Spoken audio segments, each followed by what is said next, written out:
எட்டாவது அணுவாகம் கடைசி பகுதி சயச்சாயம் புருஷே என்ற பகுதி. சயச்சாயம் புருஷே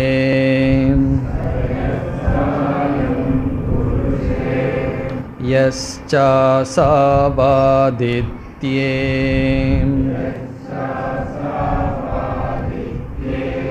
स एकः स य एवं विद्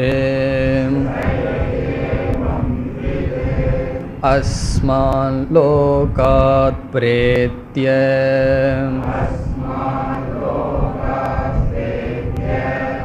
एतमन्नमयमात्मानमुपसङ्क्रामति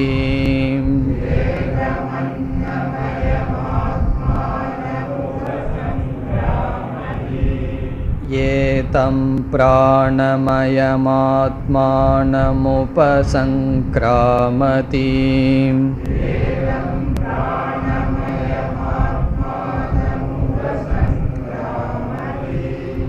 एतं मनोमयमात्मानमुपसङ्क्रामति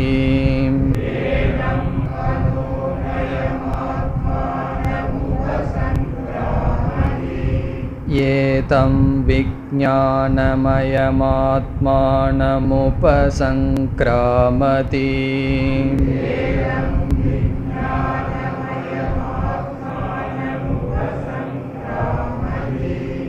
एतमानन्दमयमात्मानमुपसङ्क्रामति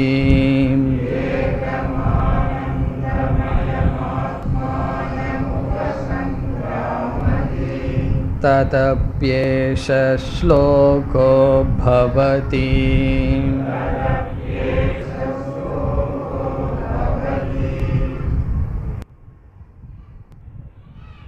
ஆனந்த மீமாம்சா முடிந்ததற்கு பிறகு சய யக அயம் புருஷக யக ச அசௌ ஆதித்யக சக ஏகக சயச்சாயம் புருஷே யஸ்சாசாவாதித்யே ச ஏகக என்கின்ற மகா வாக்கியம் வருகின்றது. எப்படி இங்கு மகா வாக்கியம் அமைந்தது என்று சென்ற வகுப்பில் பார்த்தோம். மனிதனிடம் எந்த ஒரு ஆனந்தம் இருக்கின்றதோ, ஹிரண்ய கர்ப்பனிடம் எந்த ஒரு ஆனந்தம் இருக்கின்றதோ, இந்த இரண்டும் ஒன்று என்று உபனிஷத் பேசியது. யக அயம் புருஷே, புருஷே என்றால் மனித சரீரத்தில், மனிதனிடத்தில் யக ஆனந்தக எந்த ஆனந்தம் இருக்கின்றதோ, யக ஆதித்யே யக ஆனந்தக எந்த ஆனந்தம் ஹிரண்ய கர்ப்பனிடம் இருக்கின்றதோ, சக ஏகக இரண்டும் ஒன்று. இது நேரடியாக பார்த்தால் எவ்வளவு முரண்பாடு நமக்கு தெரிகிறது. இதுவரை மனிதனிடம் இருக்கின்ற ஆனந்தம் அதைவிட 100 பங்கு 100 பங்கு என்று கூறிக்கொண்டே வந்து, அதிகமாக இருக்கிறது என்று கூறிக்கொண்டே வந்து, இந்த இடத்தில் மனிதனிடம் இருக்கின்ற ஆனந்தமும் ஹிரண்ய கர்ப்பனிடம் இருக்கின்ற ஆனந்தமும் ஒன்று என்று உபனிஷத் முரண்படுகின்ற வார்த்தையை பேசுகின்றது. இது முரண்படாமல் எப்படி நாம் புரிந்து கொள்கின்றோம் என்றால், ஆனந்தம் என்பது எதனிடமிருந்து இல்லை என்று ஏற்கனவே நிச்சயம் செய்திருக்க வேண்டும். விஷயத்திலிருந்து இல்லை, மனதிலிருந்து இல்லை, அது ஒருவனுடைய சொரூபம். பிறகு மனம் என்பது ஆனந்தத்தை வெளிப்படுத்துகின்ற, பிரதிபிம்பிக்கின்ற ஒரு கருவி என்று படித்துள்ளோம்.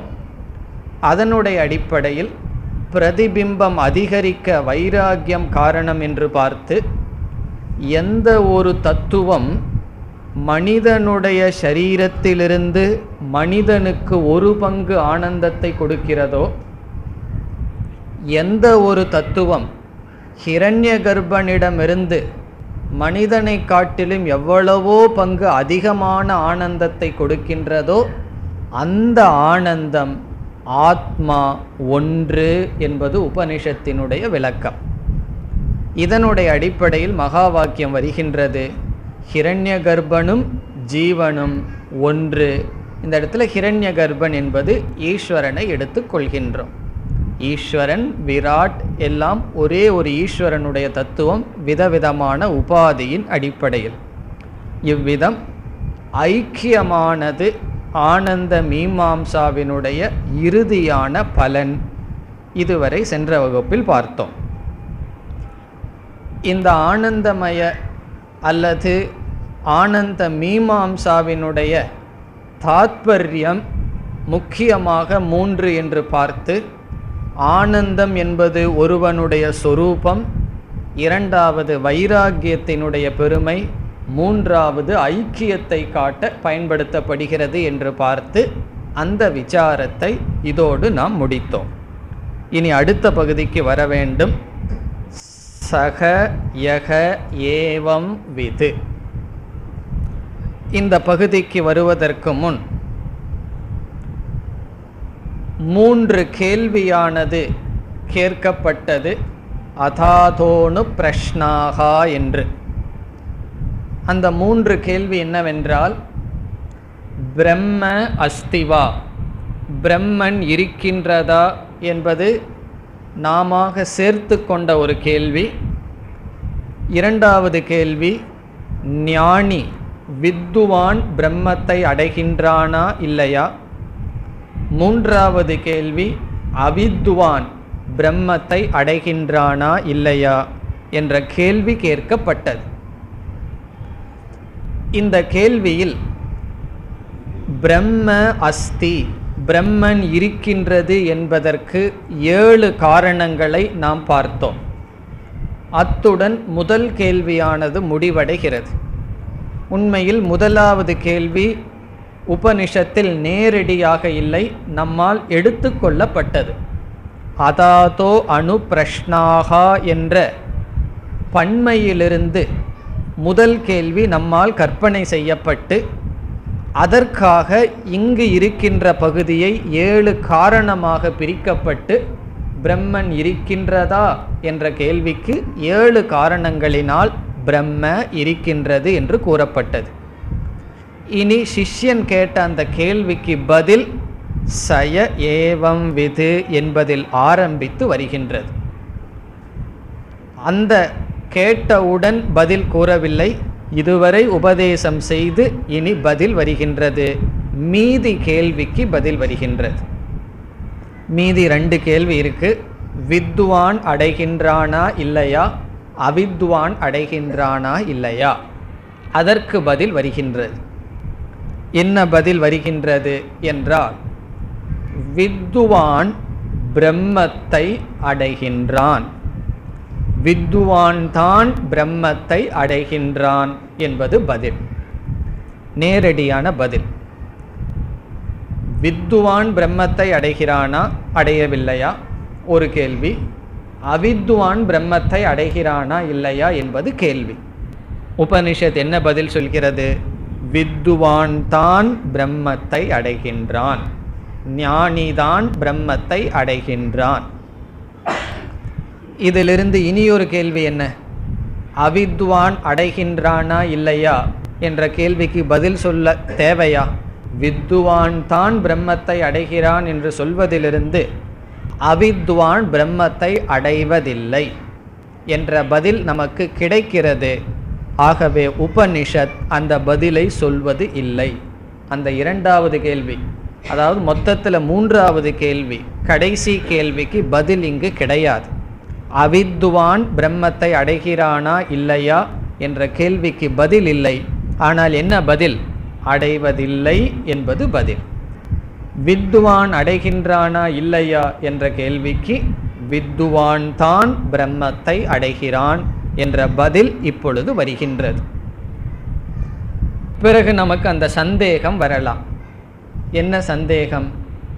இந்த கேள்வி என்ன பாவனையுடன் சிஷ்யனால் கேட்கப்பட்டது? பிரளய காலத்தில் வித்வான் பிரம்மத்தை அடைகிறான் என்று ஏற்றுக்கொண்டால், அவித்வான் அடையவில்லை என்று எடுத்துக்கொண்டால், அவித்வான் பிரம்மனால் படைக்கப்பட்டவன் அல்ல, பிரம்மனிலிருந்து வேறுபட்டவன் ஆகின்றான். அவித்வானும் பிரம்மத்தை அடைகிறான் என்றால் எதற்கு ஞானத்தை அடைய வேண்டும்? எல்லோருமே பிரளய காலத்தில் பிரம்மத்தை அடைந்து விடுகின்றோமே. இந்த பாவனையில் கேள்வி கேட்கப்பட்டது. இங்கு ஆசிரியர் அல்லது உபனிஷத் என்ன பதில் சொல்கிறது? வித்வான் தான் பிரம்மத்தை அடைகிறான். இப்படி சொல்வதிலிருந்து இந்த கேள்விக்குள் இருக்கின்ற சந்தேகத்தை நாம் எப்படி நீக்குவது என்றால், இதுவரை படித்த பகுதியில் நாம் அந்த சந்தேகத்தை நீக்கியவர்களாக இருக்கிறோம். எப்படி இந்த சந்தேகம் நீக்கப்படுகிறது? உபனிஷத்தானது வித்வான் தான் பிரம்மத்தை அடைகிறான் என்று சொன்னால், சிஷ்யனுடைய மனதில் ஒரு சந்தேகம் இருந்தது. அது என்ன சந்தேகம்? வித்வான் மட்டும் பிரம்மத்தை அடைகிறான் என்றால் வித்வான் தான் பிரம்மஸ்வரூபம், அவித்வான் பிரம்மத்திடமிருந்து வேறுபட்டவன். அவித்வான் என்றால் அஞ்ஞானி பிரம்மஸ்வரூபம் அல்ல என்ற சந்தேகம் நமக்கு வரும். உபனிஷத் அந்த சந்தேகத்தை நீக்கவில்லை. நாம் எப்படி நீக்கிக் கொள்ள வேண்டும் என்றால், பிரம்மத்தை அடைதல், பிரம்மத்தை அடையாதல் இருத்தல், இதற்கு இடைவெளியாக இருப்பது அறியாமை அல்லது அஞ்ஞானம் என்பது. இந்த கருத்தை இந்த இடத்தில் சங்கரர் விசாரம் செய்கின்றார். பிரம்மத்தை அடைதலுக்கும் பிரம்மத்தை அடையாமல் இருப்பதற்கும் இடைவெளியாக இருப்பது அஞ்ஞானம், இக்னோரன்ஸ், அறியாமை. இங்கு நாம் எப்படி புரிந்து கொள்ள வேண்டும் என்றால், பிரம்மத்தை அடைதல் என்பது பிரம்மத்தை அறிதல், பிரம்மத்தை அடையாது இருத்தல் என்பது பிரம்மத்தை அறியாமல் இருத்தல். இந்த அர்த்தத்தை நாம் கூறினால், பிரம்ம பிராப்திகி நாம பிரம்ம ஞானம். பிரம்மத்தை அடைதல் என்பது பிரம்மத்தை அறிதல், பிரம்மத்தை அடையாது இருத்தல் என்பது பிரம்மத்தை அறியாது இருத்தல். இந்த லட்சணத்தை நாம் இப்பொழுது கூறினால், பூர்வபக்ஷி அல்லது சந்தேகத்தை கேட்டவனுடைய மனதில் இருக்கின்ற சந்தேகம் நீங்கப்படும். எப்படி? அவித்வான் பிரம்மனாக இருக்கின்றான், வித்வான் பிரம்மனாக இருக்கின்றான். ஆனால் வித்வான் பிரம்மத்தை அறிந்ததால் பிரம்மத்தை அடைகின்றான், அவித்வான் பிரம்மனாக இருக்கின்றான், ஆனால் பிரம்மத்தை அறியாத காரணத்தினால் பிரம்மத்தை அடையவில்லை. இதுதான் பதில். பூர்வபக்ஷி அல்லது சந்தேகத்தை கேட்பவன் என்ன நினைத்தான்? பிரம்மத்தை அடையவில்லை என்றால் பிரம்மத்திலிருந்து வேறுபட்டவன் என்று. நாம் என்ன பதில் சொல்கின்றோம்? இருவரும் பிரம்மஸ்வரூபம், அஞ்ஞானியும் பிரம்மஸ்வரூபம், ஞானியும் பிரம்மஸ்வரூபம். அப்படி என்றால் ஞானி மட்டும் ஏன் பிரம்மத்தை அடைகின்றான்? ஞானி பிரம்மத்தை அறிந்த காரணத்தினால் பிரம்மத்தை அடைந்தவன், அஞ்ஞானி அறியவில்லை என்ற காரணத்தினால் அடையவில்லை. இதுதான் பதில். இதிலிருந்து எப்படி சந்தேகம் நீங்குகிறது? அஞ்ஞானி பிரம்மத்தை அடையாத போதிலும் அஞ்ஞானி பிரம்மஸ்வரூபமே. ஆகவே அஞ்ஞானி அடையவில்லை என்று சொல்லிவிட்டால் அவன் பிரம்மத்திலிருந்து விலகிச் செல்ல மாட்டான், விலகிச் செல்ல முடியாது. இந்த விதத்தில் சந்தேகத்தை நாம் நீக்கிக் கொண்டு மேற்கொண்டு படிக்க வேண்டும்.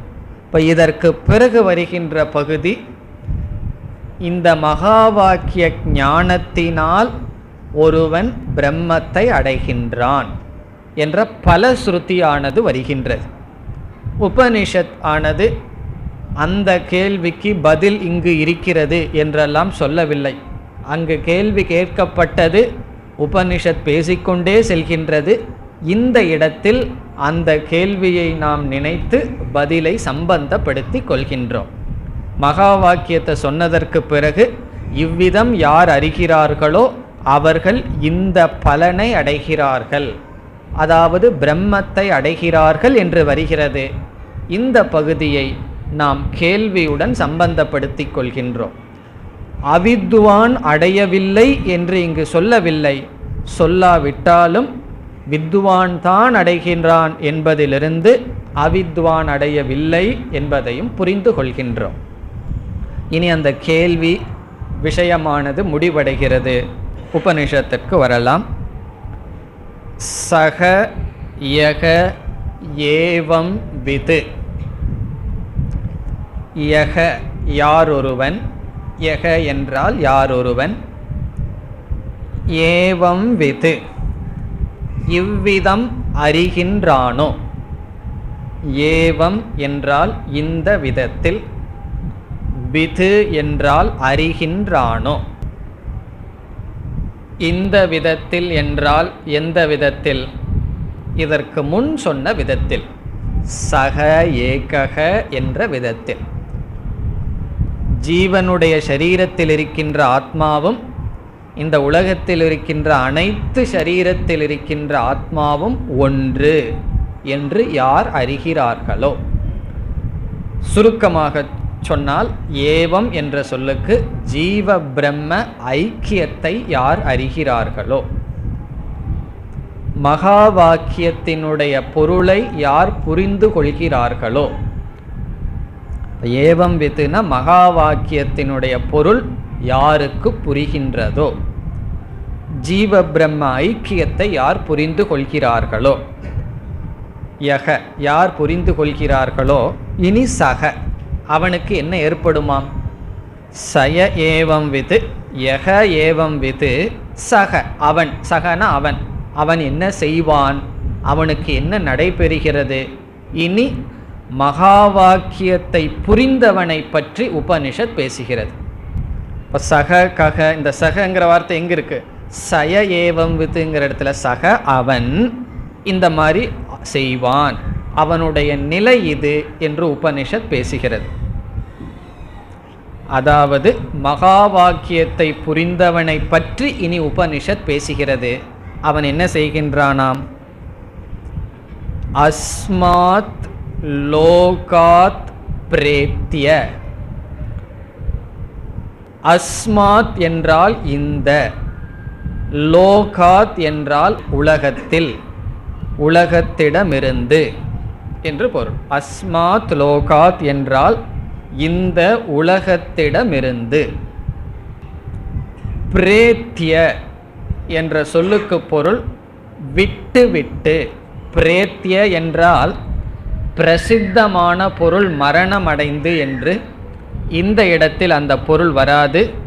பிரேத்திய என்ற சொல்லுக்கு கடைசியில் நமக்கு கிடைக்கின்ற பொருள் வைராகியத்தை அடைந்து. இப்போ பிரேத்திய இஸ் ஈக்குவல் டு வைராகியத்தை அடைந்து. நிரபேக்ஷக பூத்வா அப்படின்னு சொல்றார் சங்கரர். நிரபேக்ஷக பூத்வா, பூத்வான்னு அடைந்து.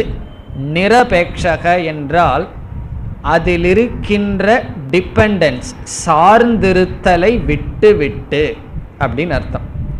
இப்போ பிரேத்திய என்றால் பிகமிங் இண்டிபெண்டன்ட், சார்ந்து இருப்பதை விட்டு விடுகின்றான் அல்லது வைராகியத்தை அடைகின்றான்.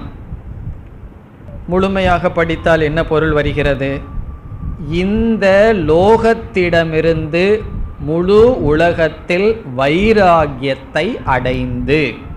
அடைந்து வேற என்னமோ பண்ண போறான், அதெல்லாம் சேர்ந்து வருகிறது. அடைகிறான்னு ஃபுல் ஸ்டாப் அல்ல, வைராகியத்தை அடைந்து அதுக்கப்புறம் என்ன நடக்க போகிறது என்று சொல்லப்படுகிறது. இப்போ பிரேத்தியங்கிறதுக்கு ஒரு சொல்லு பார்த்தோம், பொருள் பார்த்தோம். நிரபேக்ஷக பூத்வா, வைராகியத்தை அடைந்து. அல்லது நிரபேக்ஷக என்பதற்கு அதில் சார்ந்து இருக்கின்ற நிலையிலிருந்து விலகி என்பது பொருள். மூணாவது பொருள் மமகாரம் த்யக்த்வா, மமகாரத்தை தியாகம் செய்து. மமகாரம் என்றால் என்னுடையது என்ற புத்தியை துறந்து. இப்படி 3 பொருள் எடுத்துக்கொள்ளலாம். ஒன்று வைராகியத்தை அடைந்து, இரண்டாவது சார்ந்து இல்லாத நிலையை அடைந்து, மூன்றாவது மமகாரத்தை துறந்து, எனது என்னுடையது என்ற பாவனையை துறந்து. இனி இந்த 3க்கும் பொருள் பார்க்கலாம். இந்த ஞானத்தை அடைந்தவுடன், மகா வாக்கிய ஞானத்தை அடைந்தவுடன் முழு உலகத்தில் இவனுக்கு பூர்ண வைராகியம் வருகின்றது. முழு உலகத்திலும் வைராகியம் பூர்த்தி அடைகிறது, பூர்ணம் ஆகின்றது. ஏன் இப்படி சொல்லணும்? வைராகியம் நிறைவு பெறுகிறதுன்னு நாம் ஏன் சொல்ல வேண்டும் என்றால், இதற்கு முன் மனிதன் இருந்தான், மனித கந்தர்வன் இருந்தான். மனித கந்தர்வனுக்கு வைராகியம் இருந்ததா இல்லையா? அவனுக்கு மனித லோகத்தில் வைராகியம் இருந்தது. தேவ கந்தர்வனுக்கு எவ்வளோ தூரம் வைராகியம் இருந்தது? மனித கந்தர்வ லோகம் வரைக்கும் வைராகியம் இருந்தது. இப்படியே சென்று கொண்டு வந்தால் ஹிரண்ய கர்ப்பருக்கு எவ்வளோ தூரம் வைராகியம்னா, அவரோட போஸ்ட்டை தவிர மீதி எல்லா இடத்துலையும் வைராகியம் இருந்திருக்கு. அதனால தான் அந்த போஸ்டில் அவர் இருந்து கொண்டு இருக்கின்றார் பற்றுடன். இவ்விதம் இந்த உலகத்தில் பிரம்ம ஞானம் வராத வரைக்கும் நம்முடைய வைராகியம் சாபேட்சமாகத்தான் இருக்கும். சில இடங்களில் வைராகியம் இருக்கும், சில இடங்களில் வைராகியம் இருக்காது. நம்முடைய வாழ்க்கையிலேயே பார்க்கிறோமே, சில இந்திரிய விஷயங்களில் தியாகம் பண்ணிடுவோம், அதெல்லாம் வேண்டான்னு விட்டுருவோம். சிலதை விடாமல் பிடிச்சிட்டு இருப்போம். காஃபி வேண்டான்னு விட்டுட்டு டீயை பிடிச்சிக்கிறது, டீயை வேண்டான்னு விட்டுட்டு காஃபியை பிடிச்சிக்கிறது, 2 வேண்டான்னு விட்டு பாக்கு போடுறது. இப்படி என்னன்னா, சிலதைத்தான் நம்ம விட முடியுது, சிலதை விட முடிவதில்லை. காரணம் என்ன? அந்த பூர்ண மித்யாத்துவ நிச்சயம் வரவில்லை. இங்கு என்னன்னா, மகா வாக்கிய ஞானம் அடைந்து ஏற்கனவே ஓரளவு வைராகியம் இருந்தால் தான் இந்த ஞானம் வரும். ஞானம் வைராகியம் இல்லாமல் ஞானம் வராது. பிறகு அந்த வைராகியத்தினுடைய பூர்த்தி எப்பொழுது ஆகின்றது? இந்த ஞானம் வந்தவுடன் எல்லா பொருள்களிலும் வைராகியம், வைராகியத்திலும் வைராகியம். நான் ஒரு வைராகியசாலின்னு கூட நினைக்க மாட்டான். இவ்வளவும் நான் துறந்து விட்டேன் என்றும் அவன் நினைப்பதில்லை. துறந்ததையும் துறந்து விடுகின்றான். அதனுடைய அர்த்தம் என்ன? நான் துறந்து விட்டேன் என்ற பாவனையையும் துறந்து விடுகின்றான். முதல்ல என்ன இருக்கும்? நான் இதெல்லாம் துறந்துட்டேன்னு ஒரு பெருமையாக இருக்கும். அதனால தான் எல்லாத்திட்டையும் போய் சொல்லிகிட்டு இருக்கோம். ஏதாவது ஒன்றை நம்ம விட முடிஞ்சதுன்னு சொன்னால் எல்லாருக்கும் தெரியும். நம்ம எதெல்லாம் சாப்பிட்ருக்கிறோங்கிறது யாருக்கு தெரியாது, நமக்கு தான் தெரியும். எதை நான் விட்டிருக்கேன் அது எல்லாருக்கும் தெரியும். அதில் ஒரு பெருமை இருக்கின்றது. ஞானம் வந்தவுடன் நான் விட்டு விட்டேன் என்ற பாவனை விடப்படுகின்றது. ஆகவே அஸ்மாத்து லோகாத், முழு உலகத்தில் வைராகியத்தை அடைந்து. இரண்டாவது பொருள் என்ன பார்த்தோம்? பிரேத்தியன இண்டிபெண்டன்ட். இண்டிபெண்டன்ட்னா சுதந்திரத்தை அடைகின்றான். இந்த உலகத்திலிருந்து சார்ந்து இருக்கின்ற நிலையிலிருந்து விடுதலை அடைகின்றான். இதனுடைய பொருள் என்ன? நம்மை நாம் திருப்தியாக வைத்திருக்க வேண்டுமென்றால், நம்முடைய மனம் அமைதியாக சுகமாக இருக்க வேண்டுமென்றால், நாம் ஏதோ ஒன்றை சார்ந்து இருக்கின்றோம். சூழ்நிலையை சார்ந்து இருக்கின்றோம், அல்லது உடலில் இருக்கின்ற ஆரோக்கியத்தை சார்ந்து இருக்கின்றோம். இப்படி ஏதாவது ஒன்றை சார்ந்து நம்முடைய சுகம் இருக்கின்றது. டிபெண்டன்ஸ். நம்ம இண்டிபெண்டன்ட், சுதந்திரத்தை அடையவில்லை. இந்த ஞானத்தில் என்ன தெரிஞ்சுக்கிறோம்? ஆனந்தத்தை, ஆனந்தமாக நான் இருக்க எதையும் சார்ந்திருக்க வேண்டிய அவசியம் இல்லை. நானே ஆனந்த சொரூபம். நானே ஆனந்த சொரூபம், என்னை சார்ந்து அனைத்தும் இருக்கின்றது. மனதை சார்ந்து நான் இல்லை, உடலை சார்ந்து நான் இல்லை, உடலினுடைய கண்டிஷன் பாடி, பிசிக்கல் பாடி எப்படி இருக்குங்கிறதுல சார்ந்து என்னுடைய ஆனந்தம் இல்லை, அல்லது மென்டல் கண்டிஷன் மனதை சார்ந்தும் நான் இல்லை. சில சமயம் மனது எதையும் செய்ய விரும்பவில்லை, சில சமயங்களில் மனதிலேயே சில விகாரங்கள் விபரீதங்கள் வருகின்றது, அதை சார்ந்தும் நான் இல்லை. நான் ஆனந்த சொரூபம். இந்த உலகத்தில் எத்தனையோ மனசு எத்தனையோ உடலை நான் பார்க்கிற, அதுபோல இந்த மனம் இந்த உடலை பார்க்கின்றேன். இனி ஒருவருடைய மனது ரஜோகுணம் தமோகுணம் சத்தோகுணத்தில் இருந்தால் நான் எப்படி அந்த மனதிலிருந்து வருகின்ற செயலை சாட்சியாக பார்க்கிறனோ அப்படி என்னுடைய மனசையே நான் பார்க்கின்றேன். என்னுடைய மனசை இப்போ எங்கே போடுறேன்? என்னுடைய பார்வைக்கு பொருளாக வைத்து நான் மனதிலிருந்து பிரிந்து நிரபேக்ஷக இண்டிபெண்டன்ட் சுதந்திரமாக இருக்கின்றேன். சுதந்திரம்னா எதில் சுதந்திரம்? நான் ஆனந்தமாக இருக்க சுதந்திரமாக இருக்கின்றேன். இதை அவன் அடைகின்றான். நிரபேக்ஷக பூத்வா. அல்லது மூன்றாவதாக நாம் பார்த்தது மமகாரம் த்யக்த்வா. மமகாரம் என்றால் என்னுடையது என்ற புத்தியை விட்டு விடுகின்றான்.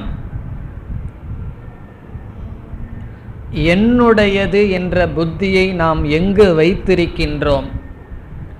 இந்த உடல் வரை நான் என்ற புத்தியை வைத்துள்ளோம்.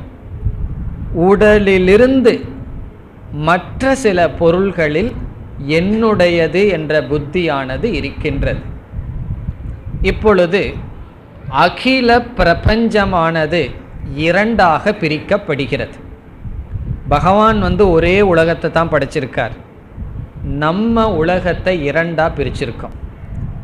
இரண்டாக பிரிக்கப்பட்ட உலகம் ஒவ்வொரு மனிதனுக்கும் வேறுபட்டது. நான் இரண்டாக பிரித்துள்ளேன், வேறொருவர் இரண்டாக பிரிச்சிருக்கார், இனி ஒருவர் இரண்டாக பிரித்துள்ளார். அப்படி ஒவ்வொரு ஜீவராசியும் அவரவர்களுடைய கோணத்தில் உலகத்தை இரண்டாக பிரித்துள்ளார். எப்படி என்றால், பகவானுடன் படைத்த இந்த உலகத்தில் எப்படி இரண்டாக பிரிக்கப்பட்டுள்ளது? இப்போ உங்களுக்கே தெரிந்திருக்கும். இது என்னுடையது என்று ஒரு உலகம், இது என்னுடையது அல்ல என்பது இனி ஒரு உலகம். இப்போ உலகத்தை நம்ம எப்படி பிரிச்சிருக்கோம்? இந்த முழு உலகத்தை நான் பார்த்தா எப்படி பார்க்கின்றேன்? என்னுடையது என்று சில பொருள்களை பார்க்கின்றேன், என்னுடையது அல்ல என்று சில பொருள்களை பார்க்கின்றேன். இனி ஒருவர் எப்படி பார்க்கிறார்? அவரும் சில பொருள்களை என்னுடையதுன்னு பார்க்கிறார், சில பொருள்கள் என்னுடையது அல்லன்னு பார்க்கிறார். இப்போ பகவானுடைய உலகத்தில் நாம் என்ன பண்ணியிருக்கோம்? அந்த உலகத்தை ரெண்டாக பிரிச்சிட்டோம். என்னுடையதுன்னு ஒரு உலகம், என்னுடையது அல்ல என்று இனி ஒரு உலகம். அதுவும் ஒரு பிரிவு தான். இது என்னுடையது அல்லன்னு நினைக்கிறதுனால தானே என்ன விரும்புகிறோம்? அது என்னுடையதாக மாற்றிக்கொள்ள விரும்புகின்றோம். இப்போ என்னுடையதுங்கிற உலகம், என்னுடையது அல்லங்கிற உலகம், இதில் எது பெருசாக இருக்குது? என்னுடையதுன்னு சொல்லிக்கிறதுக்கு என்ன இருக்குது? ஒரு ஃப்ளாட் அவ்வளோதான், அல்லது ஒரு பழைய கார், நம்ம ஏதோ கொஞ்சம் சம்பாரித்து சில சொத்து, அவ்வளோதான் என்னுடையது. என்னுடையது அல்லாதது என்ன? மீதி எல்லாம் என்னுடையது அல்லாதது. இப்பொழுது இந்த உலகம் நமக்கு ஏன் துயரத்தை கொடுக்குதுன்னு சொன்னால், என்னுடையது என்னுடையது அல்லாதது என்ற பிரிவினால் துயரம் நமக்கு வருகின்றது. இது என்னுடையது, இது என்னுடையது அல்ல என்ற பிரிவினால் தான் நாம் துயரத்தை அனுபவிக்கின்றோம். அப்படியெல்லாம் எனக்கு தெரியலையேன்னா தெரியாது, சிந்திச்சு பார்த்தால் புரியும். எந்த ஏரியாவிலிருந்து நமக்கு துக்கம் வருது? இது என்னுடையதுன்னு நான் நிச்சயம் பண்ணி வச்சாச்சு. ஆகவே அந்த பொருள் என்னிடமிருந்து பிரிக்கப்படும் பொழுது துக்கம் வருகிறது. ஒரு பொருள் நாசத்தை அடைகிறது, அது என்னுடையது என்று நான் நினைக்கவில்லை, அந்த பொருள் எனக்கு துக்கத்தை கொடுக்குமா? ஒரு பொருள் நாசம் அடைகிறது, அந்த பொருள் என்னுடையதுங்கிற உலகத்தில் இருக்கும் பொழுது அது துயரத்தை கொடுக்கின்றது. அந்த நாசம் அடைகின்ற சம்பவம் துயரத்தை கொடுக்கின்றது. ஒரு பொருள் என்னுடையது என்ற உலகத்திற்குள் வரவில்லை, அந்த பொருள் நாசத்தை அடைகிறது. அங்கே நாசம் அடைவது என்பது ஒரு சம்பவமே தவிர துயரத்திற்கு காரணம் அல்ல. ஆகவே நம்முடைய துயரத்திற்கு காரணம் என்னுடையது என்னுடையது அல்ல என்கின்ற பேதம், அந்த டிவிஷன், அதுதான் துயரத்திற்கு காரணம். மேலோட்டமாக பார்த்தா அப்படி தெரியாது. ஆழ்ந்து சிந்திக்கும் பொழுது என்னுடையது என்ற உலகத்திற்குள் வருகின்ற லோகாத் பிரேத்திய, என்னுடையது என்கின்ற புத்தியை விட்டு விடுகின்றான். இதிலிருந்து இனியொரு கருத்தும் இருக்கின்றது. அவன் பொருளை கையாளவில்லை என்று இங்கு சொல்லவில்லை. ஞானம் வந்ததுக்கு அப்புறம் எந்த பொருளையும் அவன் கையாள மாட்டான்னு சொல்ல முடியாது.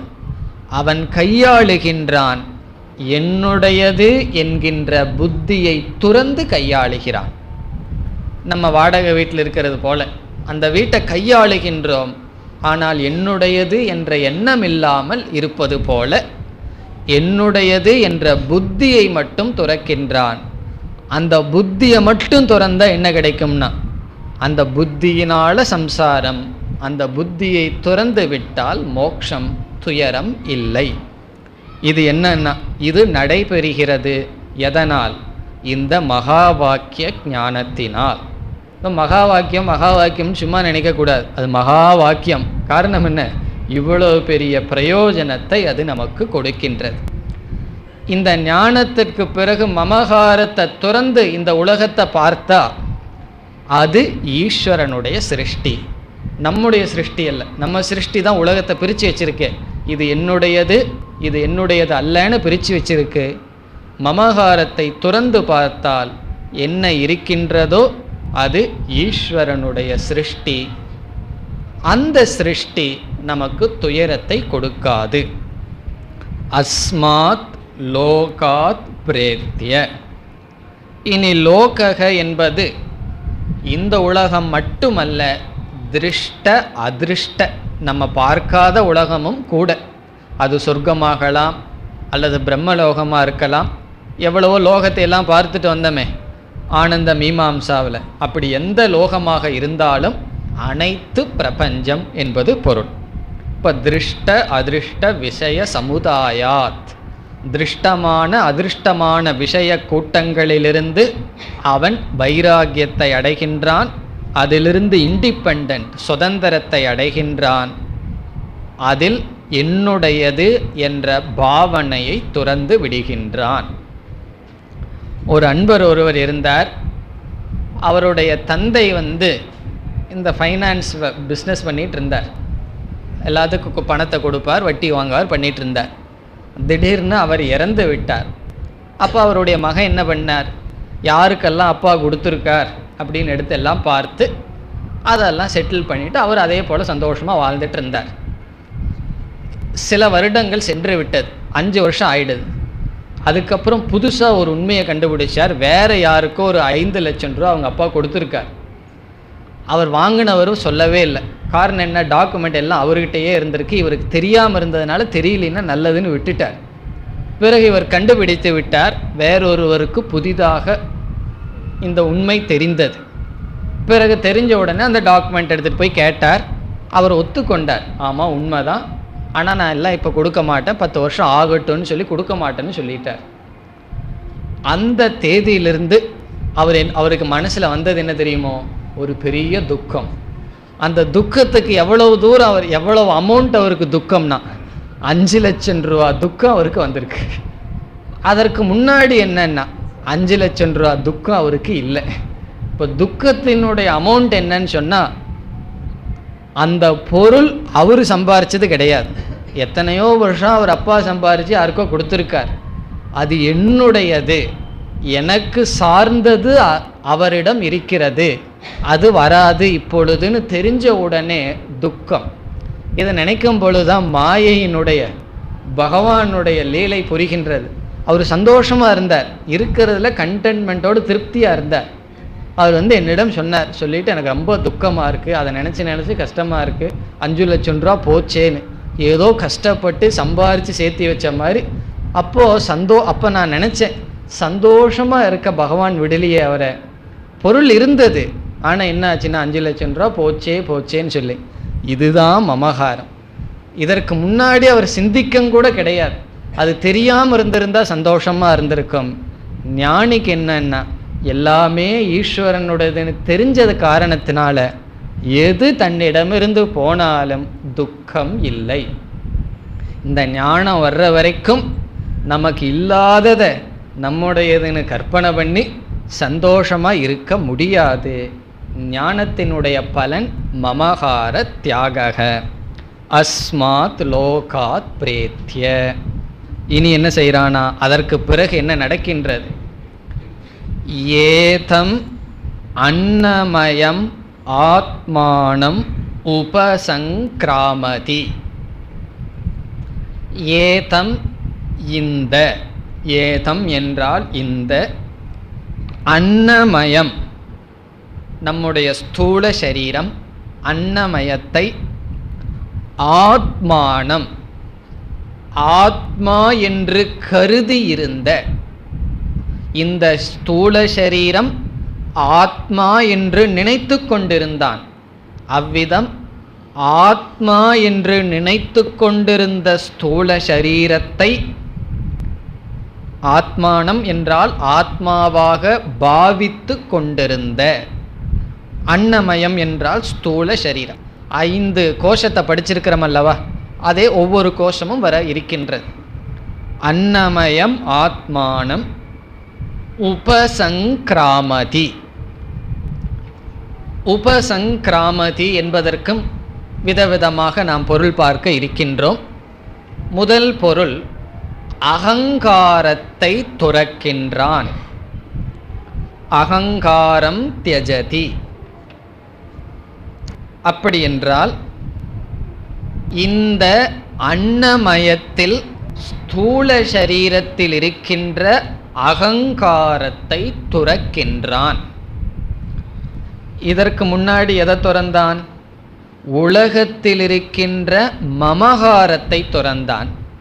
இப்பொழுது உடலில் இருக்கின்ற அகங்காரத்தை துறக்கின்றான். அகங்காரம் தியஜதி. அன்னமயே ஆத்மனி அகங்காரம் தியஜதி. அகங்காரத்தை விடுகின்றான். அது உபசங்கிராமதி என்பதினுடைய பொருள்.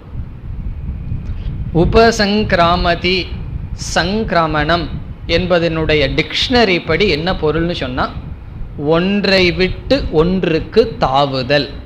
ஒரு பூச்சியானது ஒரு இலையிலிருந்து இனியொரு இலைக்கு செல்வதற்கு சங்கிராமணம் என்று சொல்வது.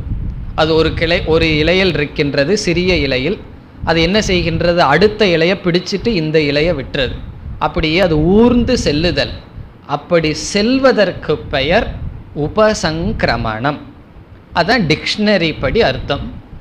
இங்கு அன்னமய கோஷத்திலிருந்து ஊர்ந்து செல்றான்னு என்ன அர்த்தம்?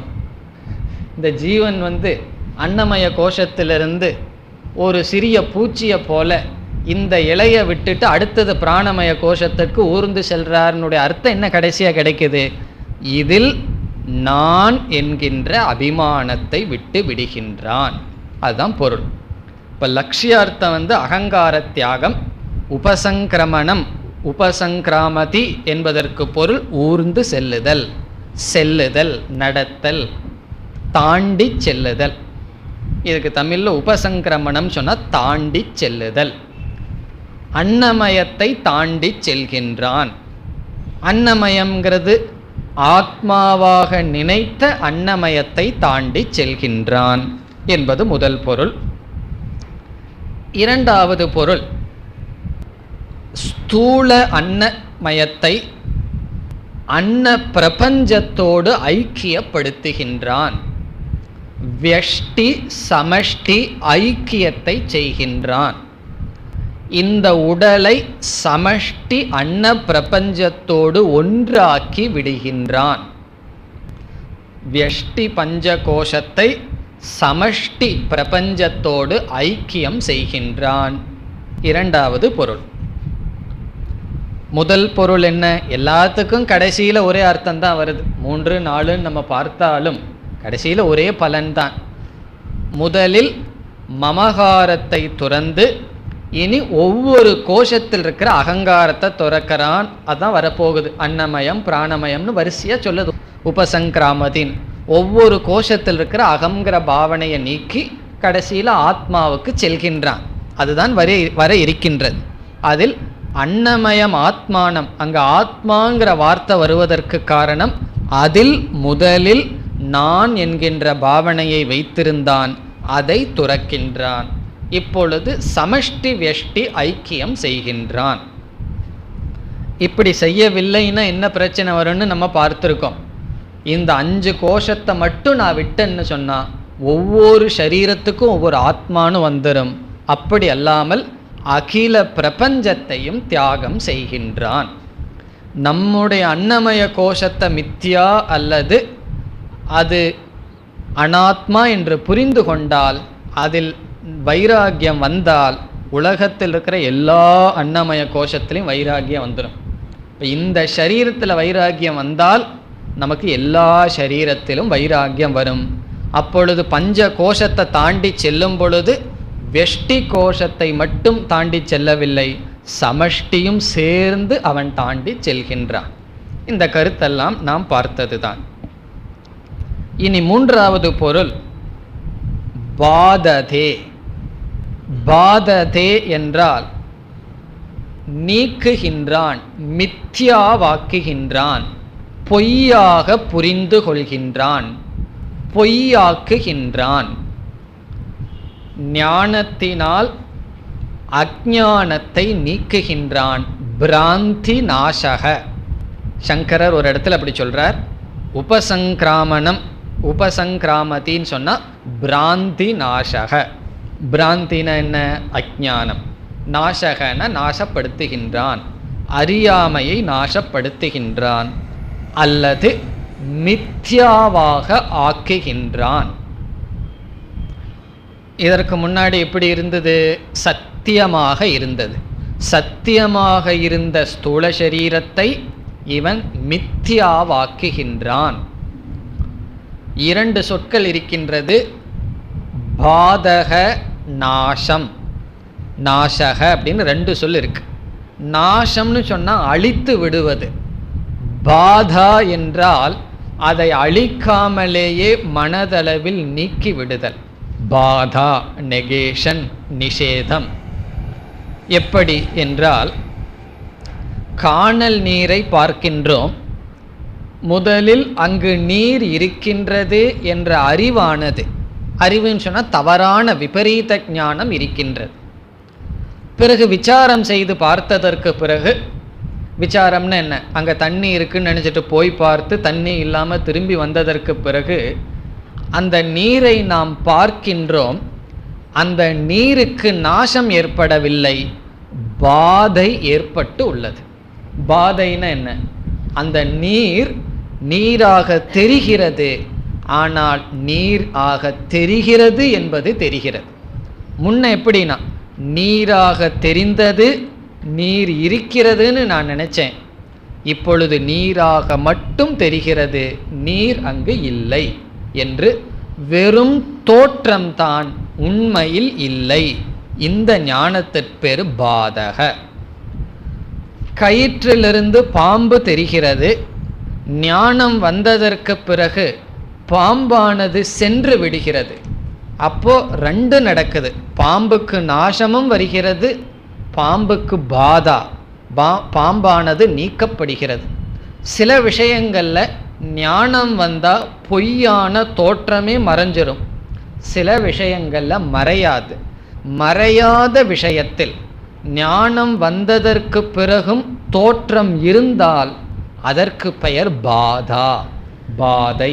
பாதைன்னு சொன்னால் அறிவுனால மட்டும் நீக்கிறோம், அனுபவத்தில் நீக்கவில்லை. இதுதான் அர்த்தம்.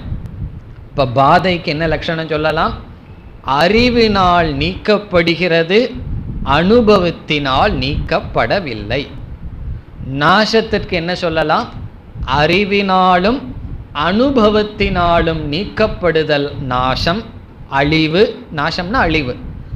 அறிவினால் மட்டும் நீக்கப்பட்டால் அது பாதா, நெகேஷன், நீக்குதல், விளக்குதல். அது ஒரு பொருள் உபசங்கிராமதி என்பதற்கு. இப்போ கடைசியில் என்ன கிடைக்குது நமக்கு? முதலில் மமகாரத்தை விட்டு அகங்காரத்தையும் விடுகின்றான். அதுதான் இதனுடைய சாரம். ஞானம் வந்ததற்கு பிறகு என்ன கிடைக்கின்றது? அகங்காரத்தையும் மமகாரத்தையும் விடுகின்றான். நமக்கு தெரியாத கருத்தல்ல, தெரிஞ்ச கருத்தே தான் இங்கு வருகின்றது. ஏதம் அன்னமயம் ஆத்மானம் உபசங்கிராமதி. அதற்கு பிறகு என்ன பண்றான்?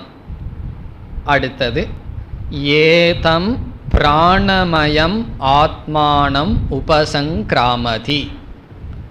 எல்லா உபசங்கிராமதிக்கும் இதே பொருள்தான். படிப்படியாக ஒவ்வொரு கோஷத்தையும் தாண்டி செல்கின்றான், ஊர்ந்து போறான். எப்படி? நான்கிற பாவத்தை அப்படியே எடுத்துக்கொண்டு செல்கிறான். சரீரத்தில் இருக்கிற அபிமானத்தை விட்டு பிராணமய கோஷத்திற்கு வந்துள்ளான். பிராணமய கோஷத்தை ஆத்மான்னு நினைத்தவன் அதை உபசங்கிராமதி. என்ன பொருள்? பாதை செய்கின்றான், சமஷ்டியோடு ஐக்கியப்படுத்துகின்றான், அல்லது அகங்காரத்தை துறக்கின்றான். மூன்று பொருள் எல்லாத்துக்கும் வரும். ஏதம் பிராணமயம் ஆத்மானம் உபசங்கிராமதி. இனி அடுத்தது என்ன? ஏதம் மனோமயம் ஆத்மானம் உபசங்கிராமதி. மனோமயம் ஆத்மானம். மனோமயத்தை ஆத்மா நான் என்று சொல்லிக்கொண்டு இருந்த அவன் அதை தியாகம் செய்கின்றான். அடுத்தது ஏதம் விஞ்ஞானமயம் ஆத்மானம் உபசங்கிராமதி. அதே பொருள், விஞ்ஞானமயத்தை விட்டு விடுகின்றான். சமஷ்டி ஐக்கியப்படுத்துதல், பாதை செய்வது எல்லாம் ஒரே பொருள். கடைசியாக ஏதம் ஆனந்தமயம் ஆத்மானம் உபசங்கிராமதி. ஆனந்தமயத்திலிருந்தும் நான் என்கின்ற பாவனையை நீக்கி விடுகின்றான். எப்படி அவன் ஆனந்தமயத்திலிருந்து செல்கின்றான்? ஆனந்த மீமாம்சாவின் மூலம். ஆனந்தம் என்பது பிரியமோத பிரமோத விருத்திகளினால் வருவது, அந்த ஆனந்தம் நான் அல்ல. இவைகளுக்கெல்லாம் ஆதாரமாக இருக்கின்ற ஆனந்த சொரூபமாக நான் இருக்கின்றேன். பிரியமோத பிரமோத விருத்திகளினால் வருகின்ற ஆனந்தமெல்லாம் கோஷானந்தம் என்று புரிந்து கொள்கின்றான். திடீர்னு பிரியமோத பிரமோதம் சொல்கிறேன்னே, அது ஞாபகம் இருக்கோ? இல்லை, ஆனந்தமய கோஷத்தில், ஆனந்தமய கோஷத்தில் இருந்து கேட்டிருப்போம். ஆனந்தமய கோஷத்தில் இருந்து கேட்டிருக்க மாட்டோம். ஆனந்தமய கோஷத்தில் இருந்திருந்தோம்னா தூங்கிட்டு இருந்திருப்போம். ஆனந்தமய கோஷ விசாரத்தில் படித்துள்ளோம். அவைகளை நீக்குகின்றான். பிறகு உபனிஷத் என்ன செய்கிறது? ஆனந்தமயத்தை நீக்கிட்டு அதுக்கப்புறம் அப்படியே எங்கே ஊர்ந்து போகிறான்? ஒன்றுமே உபனிஷத் சொல்லலை. ஆனந்தமய கோஷம் உபசங்கிராமதின்னு சொன்னதுக்கப்புறம் பிரம்மத்தில் போய் அவன் உட்கார்றான்னு சொல்லணும் அல்லவா? 5 கோஷத்தை நீக்கியாச்சு. 5 கோஷத்தை நீக்கியதற்கு பிறகு இவன் பிரம்மத்திடம் போய் அடைகிறான்னு உபனிஷத் சொல்லணுமே, சொல்லல. காரணம் என்ன? 5 கோஷத்தை நீக்கியதற்கு பிறகு என்ன இருக்கோ அதுதான் அவன், அதுதான் பிரம்மன். அதுக்கப்புறம் அவன் பிரம்மத்தை அடைய வேண்டிய அவசியம் கிடையாது. அதோட உபனிஷத் சைலண்ட் ஆயிடுது. 5 கோஷத்தை நீக்கிறான்னு சொன்னதுக்கப்புறம் உபனிஷத் பேசுவதற்கு ஒன்றும் கிடையாது. ததப்யேஷ ஸ்லோகோ பவதி. இந்த விஷயத்தில் ரிக் மந்திரத்தை தான் நான் சொல்ல முடியுமே தவிர, ஆனந்தமயத்தை கடந்ததற்கு பிறகு அவன் எப்படி இருக்கான்னு நான் சொல்ல வேண்டிய அவசியம் இல்லை. அவன் யாரு கடக்கிறானோ அவன்தான் பிரம்மன், அவன் பிரம்மனாக இருக்கின்றான். இப்போ நம்ம எப்படி வாக்கியத்தை சேர்த்து முடித்து கொள்ளலாம்? அபயம் பிரதிஷ்டாம் விந்ததே. அபயமான பிரம்மத்தை அடைகின்றான். அல்லது பிரம்மமாக இருக்கின்றான். அப்படி சேர்த்து இந்த பிரகரணத்தை முடிவு செய்ய வேண்டும். எப்படி? பிரம்மத்தை அடைகின்றான். அப்படி அடைகின்றான்னு நம்ம சொன்னோம்னா அந்த அடைதல்ங்கிறதுக்கு அர்த்தம் என்ன? பிரம்மவிது ஆப்னோதி பரம். ஆப்னோதிங்கிறதுக்கு அர்த்தம் அங்கேயே பார்த்துருக்கோம். பிரம்மத்தை அறிபவன் பிரம்மத்தை அடைகிறான்னு சொன்னால் பிரம்மனாக இருக்கின்றான். பிரம்மத்தை அறியாதவன் சம்சாரியாக இருக்கின்றான். பிரம்மத்தை அறிபவன் பிரம்மனாக இருக்கின்றான். அது எப்படி உபனிஷத் அடைகிறது நீங்க சொல்கிறீர்கள்? பிரம்மத்தை அறிபவன் பிரம்மனாக இருக்கிறான் எப்படி சொல்வது என்றால், வேறு ஒரு உபனிஷத்தில் பிரம்ம வேத பிரம்மைவ பவதி என்று சொல்லப்பட்டிருக்கிறது. பிரம்மத்தை அறிபவன் பிரம்மனாக இருக்கிறான் உபனிஷத் ஒரு இடத்துல சொல்லியிருக்கு.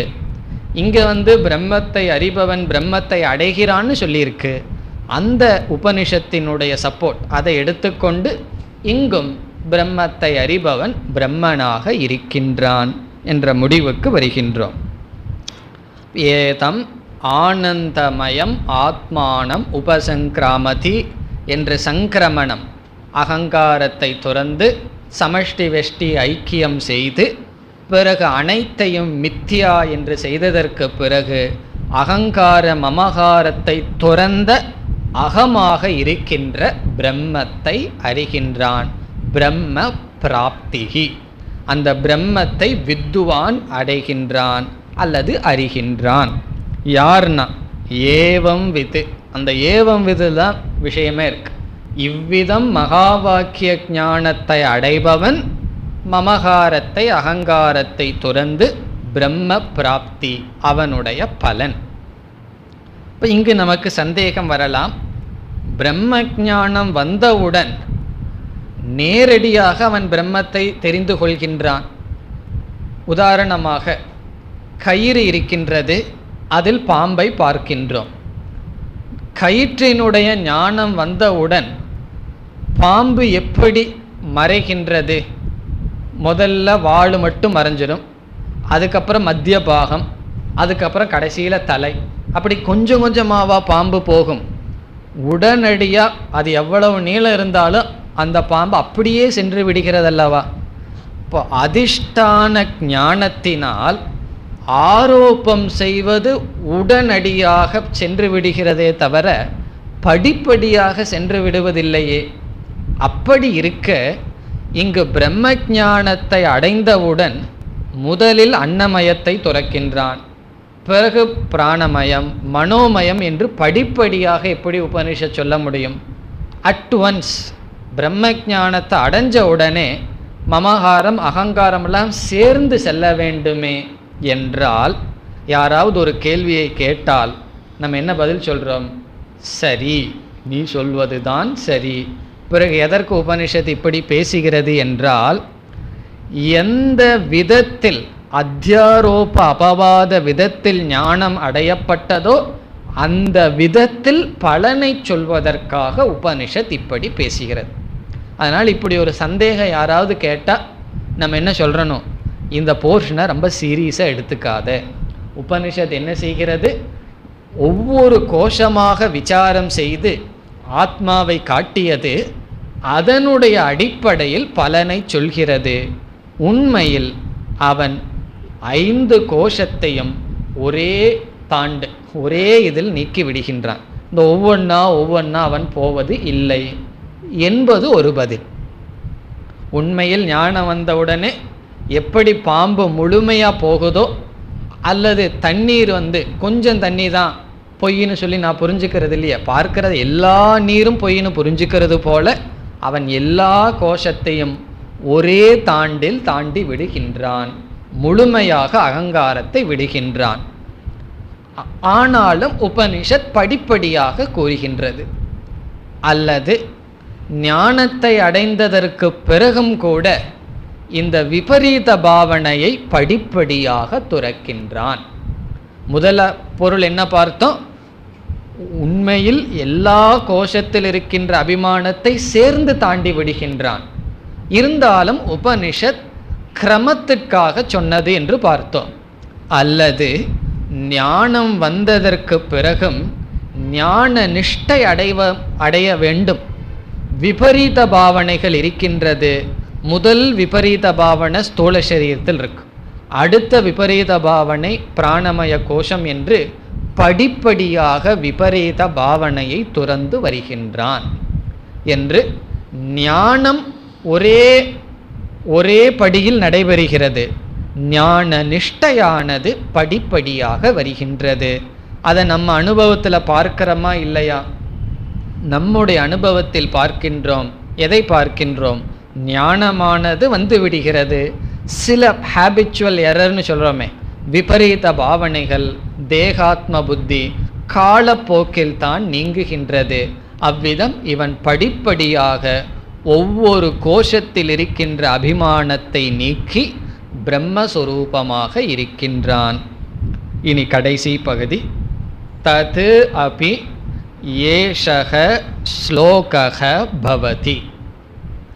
ததபி தஸ்மின் அபி அர்த்தே, இந்த விஷயத்தில் ஏஷக வக்ஷ்யமான ஸ்லோகக பிருக் மந்திரக பவதி, இந்த விஷயத்தில் இதுவரை பேசிய விஷயத்தில் வரப்போகின்ற ரிக் மந்திரமும் இருக்கின்றது. இவ்வளவு தூரம் பிராமணோபனிஷத் தைத்திரியோபனிஷத் சொல்லி இந்த கருத்தை நிலைநாட்ட அல்லது இதே கருத்தை பேசுகின்ற ரிக் மந்திரமானது பேசப்படுகிறது. இப்படி ரிக் மந்திரமானது ஒவ்வொரு பகுதியிலும் வந்தது. அதைத்தான் மீண்டும் இங்கு உபனிஷத் செய்கிறது. இனி இந்த அர்த்தத்தில் என்றால் எந்த அர்த்தத்தில்? இதெல்லாம் நான் சொல்லவே கூடாது. இதுவரைக்கும் என்ன அர்த்தம் பார்த்தோமோ அந்த அர்த்தத்தில். என்ன அர்த்தம் பார்த்தோம்? ஞானத்தை அடைந்தவன், பிரம்மத்தை அடைந்தவன், அறிந்தவன் பிரம்மத்தை அடைகின்றான் என்ற அர்த்தத்தில். இப்போ ஏதஸ்மின் அர்த்தே என்றால் மகா வாக்கிய ஞானத்தை அடைந்தவன் பிரம்மத்தை அடைகின்றான். இப்படிப்பட்ட பிரம்மத்தை அடைகின்றான், பலனை அடைகின்றான் என்ற விஷயத்தில் ரிக் மந்திரம் வருகின்றது. வரப்போகின்ற ரிக் மந்திரம் என்ன செய்கின்றது? இப்படிப்பட்ட பிரம்மத்தை அறிபவன் ந பிபேதி குதஸ்ச நேதி என்கின்ற அபயமான பிரம்மத்தை அடைகின்றான். அபய பிரதிஷ்டாம் விந்ததே என்ற பலனை அடைகிறான்னு சொல்லி, இனி அடுத்த 9வது கடைசி அணுவாகத்தில் ரிக் மந்திரம் வருகின்றது. பிறகு மீண்டும் உபனிஷத்தானது மிக அழகான ஜீவன் முக்தியை சொல்கின்றது. ஞானத்தை அடைந்தவனுக்கு எப்படிப்பட்ட பலன் வருகின்றது என்று சொல்லி பிரம்மவல்லி முடிய இருக்கின்றது. அதை நாம் அடுத்த வகுப்பில் பார்க்கலாம். ஓம் பூர்ணமத பூர்ணமிதம் பூர்ணாத் பூர்ணமுதச்யதே பூர்ணஸ்ய பூர்ணமாதாய பூர்ணமேவாவசிஷ்யதே. ஓம் சாந்தி சாந்தி சாந்தி.